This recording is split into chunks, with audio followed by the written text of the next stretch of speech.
أشهد أن محمدا رسول الله أشهد أن محمدا رسول الله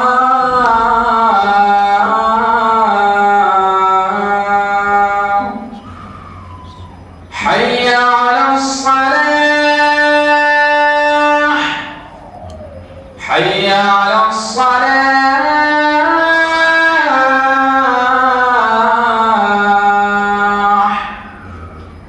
حي على الفلاح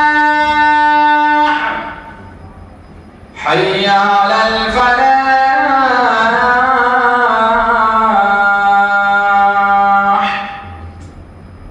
الله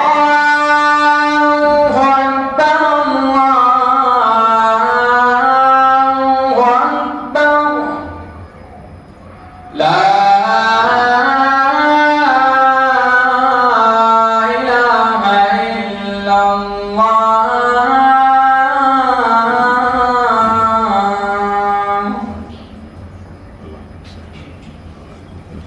كما صليت على إبراهيم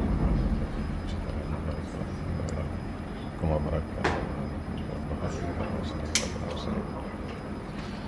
إن الحمد لله نحمده ونستعينه ونستغفره ونعوذ بالله من شرور أنفسنا ومن سيئات أعمالنا من يهده الله فلا مضل له ومن يضلل فلا هادي له أشهد أن لا إله إلا الله وأشهد أن محمدا عبده ورسوله أما بعد أعوذ بالله من الشيطان الرجيم بسم الله الرحمن الرحيم يا أيها الذين آمنوا اتقوا الله حق تقاته ولا تموتن إلا وأنتم مسلمون. கண்ணியத்துக்குரிய எல்லாம் வல்ல அல்லாஹுவின் நல்லடியார்களே, அல்லாஹு ரப்புல் ஆலமீன் நம் மீது கடமையாக்கி இருக்கின்ற இந்த ஜும்மாவுடைய நாளில் அதை நிறைவேற்றுவதற்காக நாம் அனைவரும் இங்கே ஒன்று குழும்பியிருக்கும் இந்த சந்தர்ப்பத்தில் சிந்தித்து செயல்படுவோம் என்கின்ற தலைப்பின் கீழே ஒரு சில செய்திகளை நாம் அறிந்து கொள்ள இருக்கிறோம். எதை குறித்து சிந்திக்க வேண்டும் அப்படின்னா, அல்லாஹு ரப்புல் ஆலமீன் மிகப்பெரிய பாக்கியமாக பகுத்தறிவு மார்க்கமாக இருக்கக்கூடிய இந்த இஸ்லாமிய மார்க்கத்தை நமக்கு தந்திருக்கிறான். இதை பெற்றிருக்கக்கூடிய நாம் அனைவரும் அந்த மார்க்க அடிப்படைகளை சரியான முறையில் உணர்ந்து அதை நம்மளுடைய வாழ்க்கையில் கடைபிடிக்கக்கூடியவர்களாக இருக்கின்றோமா என்பது முதல் செய்தி. நம்மளுடைய வணக்க வழிபாடுகள் எப்படி செல்கின்றது என்பதை குறித்தும், அதே போல நம்மை அல்லாஹ் ஏன் படைச்சான், எதற்காக அல்லாஹ் நம்மளை படைச்சிருக்கிறான் என்பதை குறித்தும், நம்மளுடைய வாழ்க்கையில் அர்ப்பணிப்பு இருக்கிறதா, மார்க்கத்திற்காக மார்க்க பணிகளுக்காக அர்ப்பணிப்பு இருக்கிறதா, தியாகம் இருக்கிறதா, இந்த மார்க்கத்தை அறிந்து கொள்ள வேண்டும் என்கின்ற ஆர்வம் நமக்கு இருக்கிறதா, அதற்காக நம்மளால் நேரத்தை ஒதுக்க முடிகிறதா, இப்படி நம்ம சொல்லிக்கொண்டே போகலாம். நாம் சிந்திக்க வேண்டிய விஷயம் என்பது ஆயிரம் இருக்கிறது. ஆனால் இருந்தாலும் ஒரு குறிப்பிட்ட நேரத்தில் ஒரு அளவு தானே நம்மளால் யோசிக்க முடியும். அப்போ மிக குறிப்பாக அல்லாஹு ரப்புல் ஆலமீன் இந்த மனித சமுதாயத்தை நம்மை ஏன் படைத்தேன் என்று இறைவன் சொல்லுகிறான். வமா ஹலத்துல் ஜின்ன வல் இன்ச இல்லாலி அபுதூன், ஜின்களையும் ஜின் வர்க்கத்தையும் மனித இனத்தையும் என்னை வணங்குவதற்கு தவிர வேறு எதற்காகவும் நான் படைக்கவில்லை அப்படின்னு அல்லாஹ் டிக்ளேர் பண்ணுறாங்க. திருமறை குர்ஆனுடைய வசனம். அல்லாஹ் என்ன சொல்கிறான்னா, என்ன நீங்கள் வணங்கணும், அதுக்காகத்தான் உங்களை படைச்சிருக்கிறேன். அப்போ நாம் யோசிக்கணும், நம்ம அல்லாவை படைக்க வேண்டும் என்பதற்காகத்தான் அல்லாஹ் நம்மளை படைச்சே இருக்கிறான். இதான் அடிப்படை. அப்போ இந்த அடிப்படையை வைத்துக்கொண்டு நம்மை நாம் சிந்திக்க வேண்டும். இதில் ரெண்டு விஷயம் இருக்குது. ஒன்று, அல்லாஹ் என்ன சொல்கிறான், என்னை நீங்கள் வணங்க வேண்டும் என்கின்ற அந்த வார்த்தையில் என்னை தவிர வேறு யாரையும் வணங்கக்கூடாது என்கின்ற அந்த அர்த்தமும் அந்த பொருளும் அதில் இருக்கிறது. அப்போ நம்மளுடைய வணக்க வழிபாடு எப்படி இருக்கிறது? இதில் இன்னொரு முக்கியமான விஷயம் என்னன்னு பார்த்தீங்கன்னா, வணக்கம் என்பது என்ன? அதாவது ஒட்டுமொத்தமாக நம்மளுடைய ஒட்டுமொத்த செயல்பாடும் அல்லாஹ் சொன்னதற்கு ஏற்ப நம்ம கட்டுப்பட்டு நடக்கிறோம் பார்த்தீங்களா? நாம படைத்த இறைவன் சொல்லுகின்ற அந்த சொல்லுக்கு கட்டுப்பட்டு நடக்கும்போது ஒட்டுமொத்த வாழ்க்கையும் வணக்கமாக மாறிவிடும். அல்லாஹ் திருமறை குர்ஆன்ல சொல்றான், நீங்க இப்படி சொல்லுங்க நபியே, நீங்க இப்படி சொல்லுங்க. என்ன சொல்லணுமா? இன்ன ஸலாத்த வ நுசுகி வ மஹியாய வ மமாத்தி லில்லாஹி ரப்பில் ஆலமீன். என்னுடைய தொழுகை, என்னுடைய வணக்க வழிபாடுகள், என்னுடைய வாழ்வு, என்னுடைய மரணம் அனைத்துமே லில்லாஹி ரப்பில் ஆலமீன், அல்லாஹ்வுக்கு உரித்தானது. அப்ப அந்த வணக்கம் இருக்குல்ல, அது ஒரு விரிவான பொருள் கொண்ட ஒன்று. இந்த வசனத்தை நம்ம நினைவில் வைத்துக் கொள்ள வேண்டும். அப்போ ஒட்டுமொத்தமாக அனைத்துமே அல்லாஹ்வுக்கு நாம கட்டுப்பட்டு நடக்க வேண்டிய இடத்தில் தான் நாம இருக்கிறோம். நம்மளுடைய வணக்க வழிபாடுகள் அப்படி இருக்கிறதா என்று ஒரு கேள்வி இருக்கிறது. அதை தாண்டி நம்மை சுற்றி இருக்கக்கூடிய இஸ்லாமியர்கள், முஸ்லிம்கள், அவர்களுடைய நிலை என்ன அப்படின்னு சொல்லி நம்ம பார்க்கணும். ரெண்டு தரப்பா என்ன செய்யலாம், நம்ம இவர்களை நாம பிரிக்கலாம். ஒருத்தர் யாரு, ஒரு சாரார் யாரு? வணக்க வழிபாட்டில் குறை வைக்கக்கூடியவர்கள். இந்த உலக மோகத்திற்காக, பொருளாதாரத்திற்காக, என்னவோ இந்த உலகத்தில் நிரந்தரமாக இருந்து விடுவோம் என்கின்ற மாதிரி, மரணம் என்பது இல்லை, மறுமை என்பது இல்லை என்பது போன்று நம்மளுடைய சகோதரர்கள், நம்மளுடைய சகோதரிகள் இந்த உலக மோகத்தில் மூழ்கி வணக்க வழிபாடுகளில் அலட்சியம் காட்டக்கூடிய அப்படி ஒரு சாரார். இன்னொருத்தர் யாரு? இன்னொரு சாரார் படைத்த இறைவனை வணங்குவதற்கு பதிலாக அல்லாஹ்வுக்கு இணை வைக்கக்கூடிய காரியங்களை, அது போன்ற செயல்பாடுகளை செய்யக்கூடிய ஒரு சாரார். இந்த ரெண்டுமே ரொம்ப டேஞ்சரானதுங்க. இந்த ரெண்டுமே பெரிய அளவுக்கு மறுமையில நஷ்டத்தை பெற்றுத்தரக்கூடிய ஒன்றாக இருக்கிறது. அல்லாஹ் தன் திருமறை குர்ஆன்ல சொல்லி தருகிறான், யா அய்யுஹல்லதீன ஆமனு லா துல்ஹிக்கும் அம்வாலுக்கும் வலா அவுலாதுக்கும் அன் திக்ரில்லாஹ் வமை யஃபல் தாலிக ஃபஉலாயிக ஹுமுல் காசிரூன். என்ன அர்த்தம்? அல்லாஹ் பேசுகிறான், நம்பிக்கை கொண்டவர்களே, இறை அடியார்களே, உங்களுடைய மக்கள் செல்வமோ, உங்களுடைய பொருள் செல்வமோ அல்லாஹ்வுடைய நினைவை விட்டு திசை திருப்பிவிட வேண்டாம். அப்படி யாரெல்லாம் திசை திரும்புகின்றார்களோ, அப்படி செயல்படுகிறார்களோ அவர்கள் நஷ்டவாளிகள், நஷ்டமடைந்தோர் என்று அல்லாஹ் சொல்றான். அல்லாஹ்வே நஷ்டமடைந்தோர் என்று சொன்னா நிலைமை என்னங்க? யோசித்து பாருங்கள்.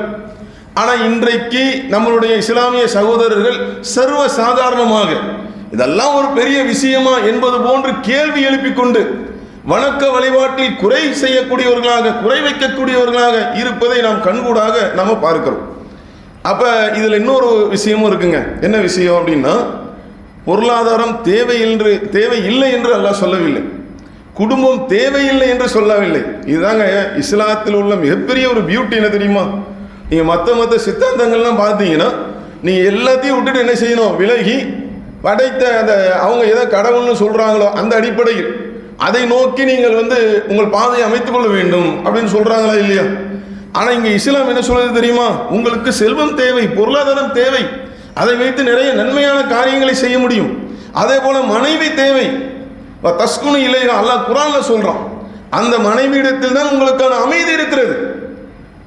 அப்ப அதே மாதிரி குடும்பம் தேவை. இத்தனையும் சொல்லிட்டு அல்லாஹ் சொல்றான். ஆனா ஒரே ஒரு எச்சரிக்கை, உங்களுக்கு குடும்பம் தேவைதான், பொருளாதாரம் தேவைதான், ஆனா அது என்னுடைய நினைவை விட்டு, அல்லாஹ்வின் நினைவை விட்டு உங்களை திசை திருப்பி விடக் கூடாது. நீங்க யோசித்து பாருங்கள் அன்பார்ந்த சகோதர சகோதரிகளே, இன்னைக்கு நம்மளுடைய சமுதாயத்தில் இருக்கின்ற ஏராளமான நிறைய முஸ்லிம்கள் கூட நம்ம சொல்லலாம், ஒரு கொஞ்சம் பேர் தான் என்ன செய்யறாங்க, இந்த மார்க்கத்தை உணர்ந்து சரியான முறையில் நடக்கக்கூடியவர்களாக, அமல்களை அதிகமாக செய்ய வேண்டும் என்று விரும்பக்கூடியவர்களாக இருக்கிறார்கள். ஆனா அதிகமான பேரை நீங்க பாருங்க, என்ன நிகழ்வு? இந்த உலகத்தில் என்னவோ அப்படியே நிரந்தரமா வாழ்ந்து விடுவது மாதிரி மூழ்கி கிடக்கிறார்கள். அதனால வணக்க வழிபாடுகள் அலட்சியமாக இருக்கிறார்கள். இன்னொரு பக்கத்தில் பார்த்தா அங்க என்னன்னு பார்த்தா இணை வைக்கக்கூடிய காரியம், தர்கா போன்று, தாயத்து போன்று.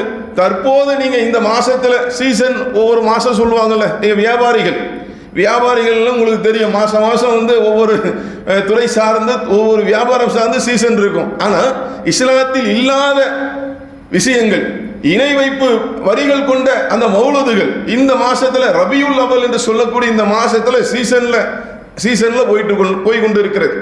அது எந்த அளவுக்குன்னா, படைத்த இறைவனின் பள்ளியில் உட்கார்ந்து அல்லாஹ் சொல்றான், அன்ன மசாஜிதில்லாஹி ஃபலா தது மஅல்லாஹி அஹதா. இந்த பள்ளிவாசல் என்பது அல்லாஹ்வுக்குரியது. அல்லாஹ்வை சேர்த்து வேறு யாரையும் நீங்கள் பிரார்த்திக்க கூடாது, அழைக்க கூடாது என்று அல்லாஹ் கட்டளை இடுகிறான். ஆனா என்ன நடக்குது? மௌலூது என்கின்ற பேரில் பல்வேறு அந்த வரிகள் இருக்குல்ல, அது ஒரு பாட்டு, அது ஒரு குப்பை, அரபியில உள்ளது, அவ்வளவுதான். ஆனா அதில் வரக்கூடிய அந்த வார்த்தைகள் என்பது இறைவனுக்கு இணை வைக்கக்கூடிய அந்த வாசகங்கள் நிறைந்திருக்கிறது. அப்ப இது மாதிரி எல்லாம் நம்மளுடைய சகோதரர்கள், நம்மளுடைய சகோதரிகள் அறியாமையின் காரணத்தினால் இப்படி செய்கின்றார்களே, இதனுடைய நிலை என்ன தெரியுமா? அல்லாஹ் திருமறை குர்ஆன்ல சொல்லி தருகிறான். லுக்மான் என்கின்ற அந்த அத்தியாயத்தில் அந்த நல்லடியார் சொல்வது போன்று, யா புனைய லா துஷ்ரிக் பில்லாஹ் இன்ன ஷிர்க லதுல்முன் அலீம். என்னுடைய அருமை மகனே, நீ இணை வச்சிராதப்பா. என்ன காரணம் தெரியுமா? சிறுக்கு என்பது மிகப்பெரிய அநியாயம். ரசூலுல்லாஹ்ட்ட அல்லாஹ்வுடைய தூதர்கிட்ட கேட்குறாங்க, ஒரு நபி தோழர் கேட்குறாங்க, அல்லாஹ்வுடைய தூதர் அவர்களே, இறைவனுக்கு செய்யக்கூடிய, ஏன்னா மனிதர்கள் நம்ம அவ்வப்போது சில பாவங்கள் செய்யக்கூடிய சில சந்தர்ப்பங்களில் நம்மளையும் அறியாமல் ஏற்படும். அதை நம்ம என்ன செய்வோம்? மனம் திருந்தி நம்ம மன்னிப்பு கேட்போம்.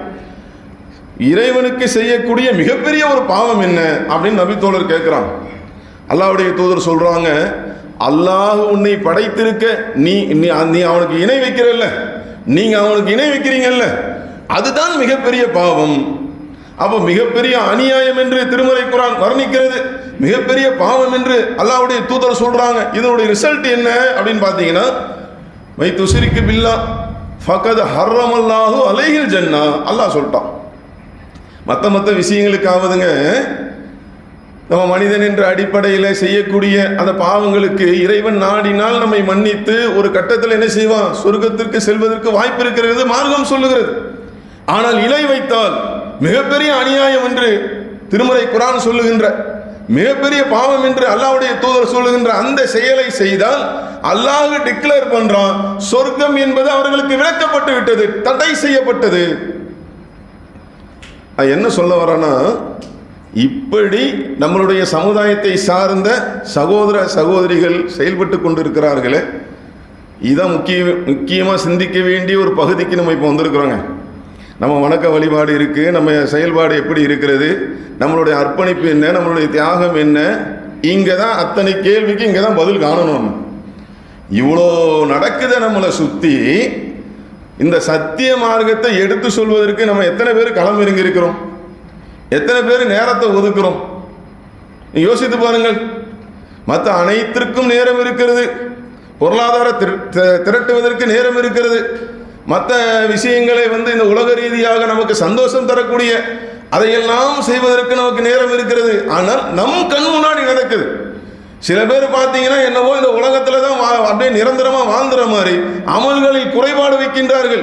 அவங்களுக்கு மார்க்கத்தை எடுத்து சொல்ல வேணாவா? அதை தாண்டி இன்னொரு சாரர் இறைவன் சொர்க்கத்தை தடை செய்கிறேன் என்று சொல்லுகிறான். அந்த மாபெரும் அநியாயம், மாபெரும் பாவம், இணை வைப்பு காரியத்தை செய்து கொண்டு இருக்கிறார்கள். எல்லாம் நம்ம கண்ணு முன்னாடி தான் நடக்குது. அல்லாஹ் கேட்க மாட்டானா? கண்ணை மூடிட்டு எனக்கு தெரியாதுன்னு சொல்லுவோமா? சட்டையை பிடிக்க மாட்டான், என்னப்பா செஞ்ச நீ? கேள்வி வராதா? மனுஷனை மாதிரி இல்லைப்பா எனக்கு அது தெரியாது. நம்மள சில நேரங்களில் தெரியாது என்ற வார்த்தையெல்லாம் நிறைய பேர் யூஸ் பண்ணுவாங்க தப்பிக்கிறது. அது எனக்கு தெரியாதுங்க, மறந்துருச்சுங்க, ஞாபகம் இல்லைங்க. சரி, மனுஷனுக்கு ஓகே, அல்லாட்ட முடியுமா? அல்லாஹ் உள்ளங்களில் உள்ளதை அறியக்கூடியவன். உள்ளத்தில் இருக்குல்ல, சட்டை போட்டு மறைச்சா தெரியாதா? உள்ளத்தில் ஊடுருவி என்ன நடக்குது என்பதை இறைவன், அந்த எண்ணத்தை அறியக்கூடியவன், நம்மளுடைய சிந்தனையை அறியக்கூடியவன். அவன்கிட்ட ஏமாற்ற முடியாது. அப்போ நன்றாக யோசித்து பாருங்கள் அன்பார்ந்த சகோதர சகோதரிகளே. இவ்வளோ அநியாயம் அக்கிரமம் நடக்கிறது, இவ்வளோ பாவங்களை நோக்கி மக்கள் சென்று கொண்டு இருக்கிறார்கள், இஸ்லாமியர்கள் முஸ்லீம்கள். நாம் ஒரு சிறு கல்லையாவது நம்ம எடுத்து போட்டோமா? அப்போ நாம் என்ன செய்யணும்? இதுதான் நம்ம சிந்திக்க வேண்டிய மையப்பகுதி. அப்போ நாம் அது போன்று இருந்து விடக்கூடாது. நாம் களத்தில் இறங்கணும். இது போன்று மார்க்க பிரச்சாரங்களை நாம் எடுத்து சொல்ல வேண்டும், அவர்களை மீட்டெடுக்க வேண்டும். அல்லாஹ்வின் பக்கம் வாருங்கள், நன்மை அதிகமாக செய்யுங்கள் என்று அழைக்க வேண்டும். இணை வைப்பை விட்டுவிடுங்கள், ஏக இறைவனான அல்லாஹ்வை மட்டும் வணங்குங்கள் என்று அழைக்க வேண்டும். ஆனால் என்ன சொல்லுவோம் நம்ம? எங்களுக்கு என்னங்க தெரியும்? அதுக்கு மட்டும் என்ன சொல்லுவோம்? மார்க்கத்தை நாம் சொல்வதற்கு எங்களுக்கு என்னங்க தெரியும்? நான் என்ன கேட்குறேன், சரி எங்களுக்கு என்ன தெரியும்னு கேட்குறோம்ல, சரி நியாயம்தான். என்ன நம்ம முயற்சி எடுத்தோம்? நாம் மார்க்கத்தை சொல்றதுக்கு, மார்க்கத்தை படிக்கிறதுக்கு, அது திருமறை குரானில் அது சம்பந்தமான வசனங்களை அறிந்து கொள்வதற்கு, நபிகள் நாயகம் ஸல்லல்லாஹு அலைஹி வஸல்லம் அவங்களுடைய போதனைகளை புரிந்து கொள்வதற்கு எல்லா முயற்சியும் எடுத்துட்டு எனக்கு வரலன்னு சொன்னால் அது வேற. எந்த ஒரு முயற்சியும் செய்யாம நம்ம மற்ற விஷயம்லாம் கற்றுக்கலையாங்க உலகத்தில். இன்னைக்கு நம்ம அப்பாவி மாதிரி சொல்கிறோம்ல, எங்களுக்கு என்னங்க தெரியும், நாங்கள் 7 வருஷம் படிச்சிருக்கிறோமா, 4 வருஷம் படிச்சிருக்கிறோமா, 3 வருஷம் படிச்சிருக்கிறோமா, இன்னைக்கு நின்று நம்ம பேசுகிறோம்லங்க. இது போன்ற பயிற்சி வகுப்புகளில், நாளை பயிற்சி வகுப்புகள், பயிற்சி எடுத்த அடிப்படையில் தான் இன்று பேசிக்கொண்டு இருக்கிறோம். அல்லாஹ்வுடைய மிகப்பெரிய அருளை கொண்டு நாம் என்ன முயற்சி பண்ண சொல்லுங்க. அப்போ முயற்சி செய்துவிட்டு முடியல அப்படின்னா அது வேறு. அப்போ நாம் அல்லாஹ்வுடைய அருளை கொண்டு நாம் முயற்சிக்க வேண்டும். இதுக்கு உதாரணமாக அன்பார்ந்த சகோதர சகோதரிகளே, மார்க்க ரீதியாக நீங்கள் பாருங்கள். அதாவது உமர் ரலியல்லாஹு அன்ஹு அவங்களுடைய தோழர் 2 பேரும் சேர்ந்து என்ன செய்கிறாங்க தெரியுமா? ரசூலுல்லாஹ்வுடைய அந்த சபைக்கு, அல்லாஹ்வுடைய தூதருடைய அந்த சபைக்கு முறை வைத்து செல்கிறார்கள். எப்படி? ஒரு நாள் இவர் வியாபாரத்துக்கு போகணும். யார்? உமர் ரலியல்லாஹு அன்ஹு. அவங்களுடைய தோழர் அங்கே போவார், மார்க்கத்தை அறிந்து கொண்டு இவங்களுக்கு சொல்லுவாங்க. அடுத்த நாள் இவங்க தோழர் சபைக்கு செல்ல வேண்டும். அவர் மார்க்கத்தை அறிந்து கொண்டு உமர் ரலியல்லாஹு அவங்களுக்கு சொல்லணும். எப்படிப்பட்ட தியாகம் பாருங்க, எப்படிப்பட்ட ஆர்வம் பாருங்க. அப்படின்னா என்ன அர்த்தம்? மாசத்துல 15 நாள் இவர் வேலைக்கு போவார், மாசத்துல 15 நாள் அல்லாஹ்வுடைய தூதருடைய சபையில் இருப்பார். அப்படி சொல்றோமா? அந்த மாதிரி செய்ய வேண்டிய அவசியம் இன்றைக்கு இருக்கிறதா? யோசித்து பாருங்கள், எப்படி முடிஞ்சது அவங்களால. அவங்க என்ன செஞ்சாங்க? நம்ம மறுமை நம்ம சொல்றோம்ல, அதை வலுவாக நம்பினார்கள், உறுதியாக நம்பினார்கள். நாம் இது போன்று செய்து மார்க்கத்தை அறிந்து மக்களுக்கு சொல்லி அதன் மூலமாக ஏராளமான நன்மையை சம்பாதித்து அந்த மறுமையில் வெற்றி பெற வேண்டும் என்று விரும்பினார்கள். அதனால முடிஞ்சது. நீ யோசித்து பாருங்கள், நம்ம வாழ்க்கை இப்படியே போயிருமா? முடியாதா? முடியக்கூடிய சந்தர்ப்பத்திலும் என் கடை, என் பொருளாதாரம், என் வியாபாரம், இதுலயே உயிர் பிரிஞ்சா என்ன ஆகும்னு கேட்குறேன். பொருளாதாரம் தேவையில்லை நான் பேசலைங்க, நம்ம முன்னாடியே அதுக்கு ஆதாரமாக வசனத்தெல்லாம் சொல்லிட்டேன். பொருளாதாரம் என்பது தேவை, அதில் மாற்று கருத்து இல்லை. இதுலேயே மூழ்கி கிடப்பது தேவையில்லை. கொஞ்சம் வெளியில் வரணும்ல, மறுமையை கொஞ்சம் பார்க்கணும்ல, உலகத்தோட நீ முடியலையே. அப்போ நம்ம ஹதீஸில் பார்க்கும்போது 15 நாள் என்ன செஞ்சுருக்காங்க, சென்று இருக்கிறார்கள் என்று சொன்னால் நாம் முடிஞ்ச அளவு என்ன செய்யணும்? நாம் அதற்குரிய நன்மை அடைவதற்கு, அந்த மார்க்கத்தை தெரிந்து கொள்வதற்கு முயற்சி செய்ய வேண்டும். அதில் இன்னொரு விஷயங்க, அந்த நன்மையை நிறைய பேர் தெரியாமல் இருக்கிறாங்க. மார்க்க சபையில் அமர்ந்து கொள்வதற்கும் மார்க்கத்தை அறிந்து கொள்வதற்கும் அதை தெரிஞ்சு பிரச்சாரம் செய்யும்போது அதற்கு ஏற்படக்கூடிய அந்த நன்மை இருக்கு பாருங்க, நிறைய பேர் அதை தெரியாமல் இருக்கிறார்கள். இப்போ இன்னைக்கு எல்லாரும் நம்ம ஜிம்மாவுக்கு வந்திருக்கிறோம். என்ன காரணம்? நம்ம எல்லாருக்கும் தெரியும், நம்ம ஜிம்மாவுக்கு போகும்போது அந்த உரையை கேட்கும்போது இது நம்ம மீது கடமை, இதில் ஏராளமான நன்மை இருக்கிறது. சரி, அல்ஹம்துலில்லாஹ், மாற்று கருத்து இல்லை.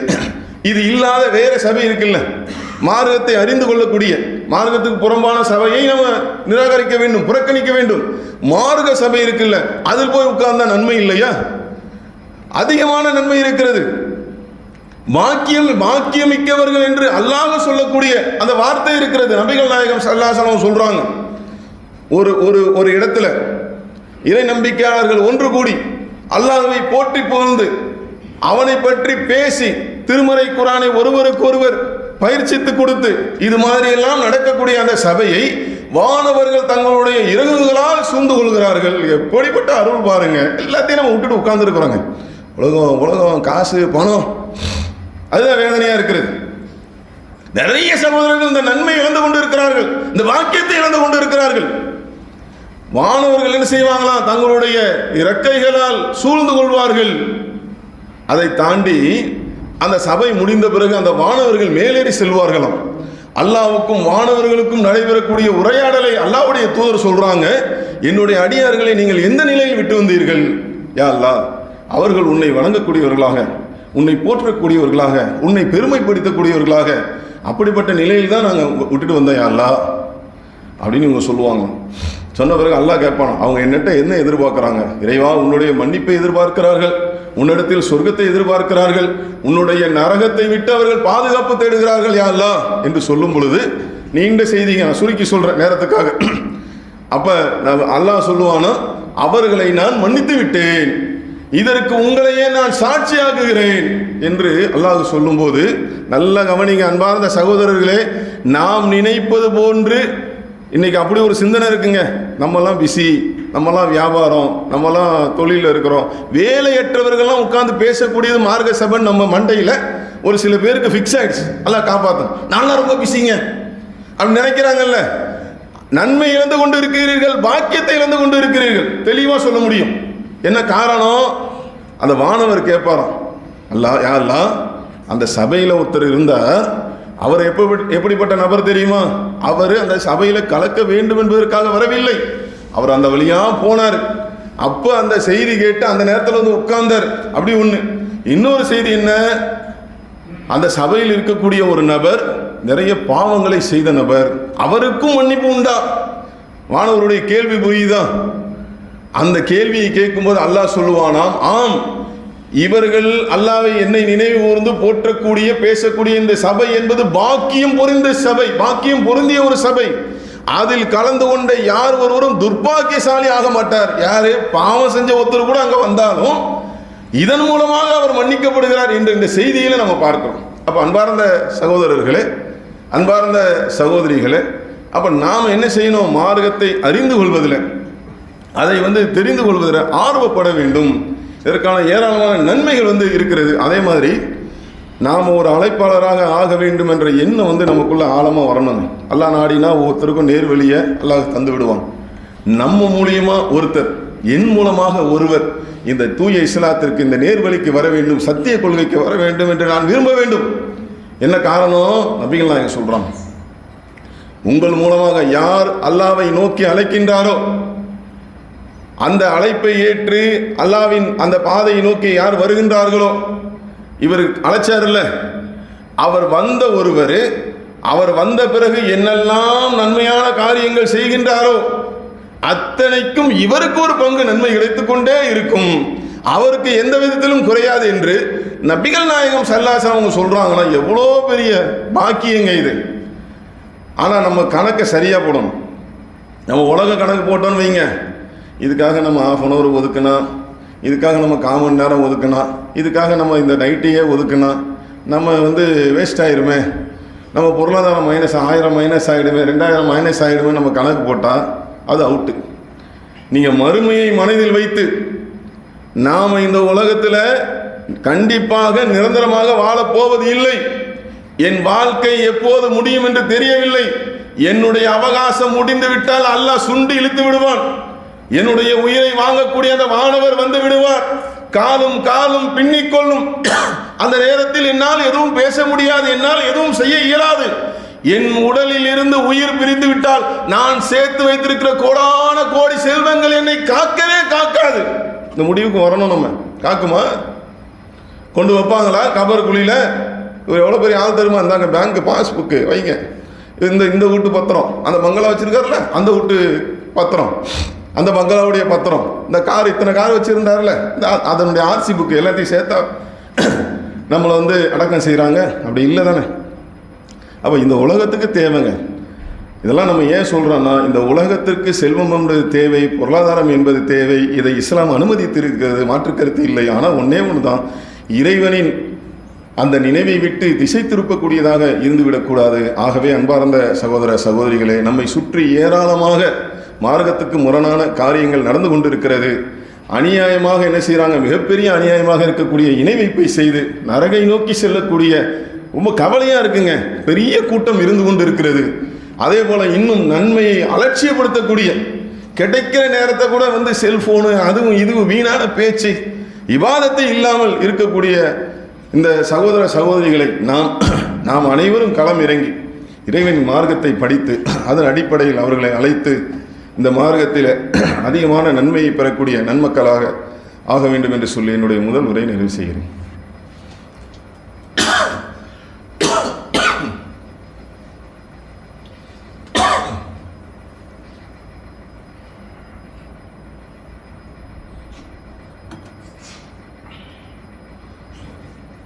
அல்ஹம்துலில்லாஹ்.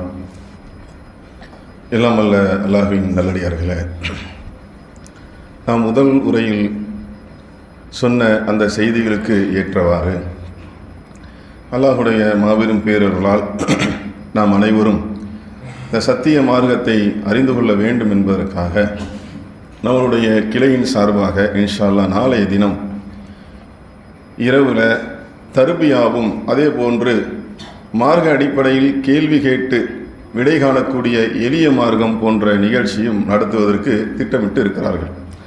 அப்போ இந்த நிகழ்ச்சியில் நம்ம அதிகமாக என்ன செய்யணும், நம்ம பங்கெடுக்கக்கூடியவர்களாக இருக்க வேண்டும். நீங்கள் உலக ரீதியாக யோசிச்சிங்க அப்படின்னா என்ன செய்ய முடியாது நம்மளால். கொஞ்சம் அதுக்காகத்தான் அந்த அர்ப்பணிப்பு, தியாகம் அதெல்லாம் நம்ம சொன்னது. நம்ம வாழ்க்கையும் வரணும்ல. சகாபாக்கள், நபி தோழர்கள்லாம் நம்ம பேசும்போது நிறைய நம்ம பேசுவோம், எவ்வளோ தியாகம் பண்ணியிருக்கிறாங்க. நம்ம வாழ்க்கையில் ஒரு சின்ன அளவில் வரட்டுமே.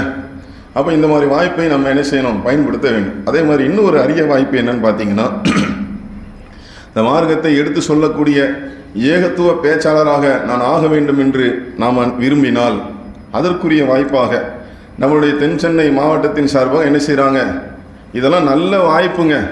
நீங்கள் மற்ற இடத்துல இது கிடைக்கவே கிடைக்காதுங்க. மறுமையை நோக்கி பயணிக்கக்கூடிய ஒரு ஜமாத்தில் தான் இதெல்லாம் கிடைக்கும் உங்களுக்கு. அப்போ நாமளும் அந்த அந்த அந்த அதில் ஃபிட் ஆகணும். நாமளும் என்ன செய்யணும், இந்த மார்க்கத்தை நான் சொல்ல வேண்டும். அல்லாஹ்வுடைய தூதர் சொல்லிட்டாங்க, என்னிடம் இருந்து ஒரு செய்தி கிடைத்தாலும் அதை பிறருக்கு எடுத்து சொல்லுங்க அப்படின்ட்டாங்க. என் மேலே கடமை இருக்குது, என் மேலே பொறுப்பு இருக்கிறது. நான் இந்த வாய்ப்பினை பயன்படுத்தி என்ன செய்வேன், நான் களத்தில் இறங்கி பயிற்சி எடுப்பேன். அப்போ அப்படி ஒரு வாய்ப்பு இருக்கிறது. அதை தாண்டி இன்னொரு செய்தி சொல்லி முடித்து விடுகிறேன்.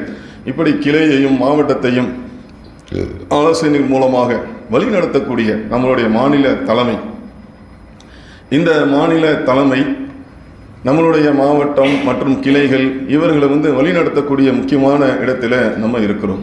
அது மாத்திரம் இல்லாமல் நம்மளுடைய தலைமையின் சார்பாக பல்வேறு தாவா பணிகள், இலவச நூல்கள் வழங்குவது, அதே போல் சமூக வலைதளங்கள் மூலமாக, தொலைக்காட்சியின் மூலமாக மார்க்கத்தை எடுத்து சொல்லக்கூடிய அந்த பணிகளை செய்வது, அதே போன்று மார்க்க அறிஞர்களை உருவாக்கக்கூடிய எம்ஐசி கல்லூரியை நடத்துவது,